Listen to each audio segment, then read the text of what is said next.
Quelque part dans l'état du Piauí, au fin fond du nord-est brésilien, Niette Guidon, ancien professeur de l'école des hautes études en sciences sociales, archéologue franco-brésilienne de renommée internationale, découvre dans les années 70 ce qui deviendra l'un des plus grands parcs de peinture rupestre au monde.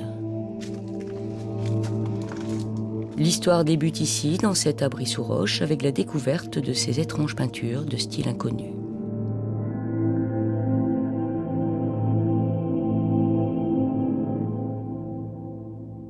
C'était la première fois que je voyais ça.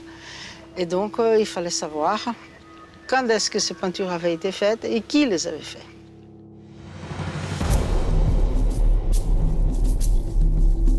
Et en cherchant à savoir qui étaient les auteurs de ces œuvres, Niette Guidon était loin de se douter qu'elle allait révolutionner l'histoire du premier peuplement de l'Amérique et découvrir que certaines d'entre elles sont peut-être les plus anciennes de l'humanité.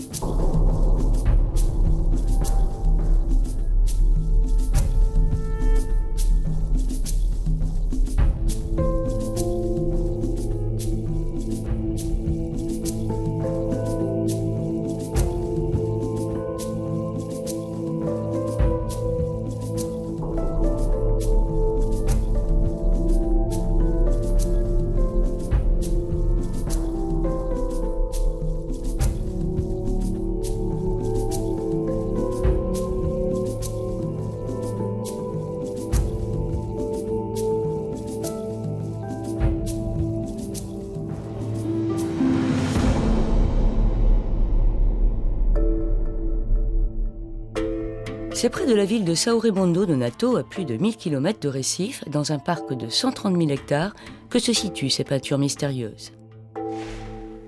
Missionnée par la France, Niette Guidon arrive en 1978 sur le site de la Pedra Furada, la roche percée. Sur la paroi de grès s'étirent devant elle de curieuses bandes dessinées. C'était il y a 30 ans, et à cette époque, elle était loin de se douter que cette découverte serait le début d'une formidable aventure qui allait révolutionner le monde de l'archéologie. Âgée aujourd'hui de 75 ans, Niette Guidon ne se lasse pas de nous raconter la folle histoire de la Pedra Furada.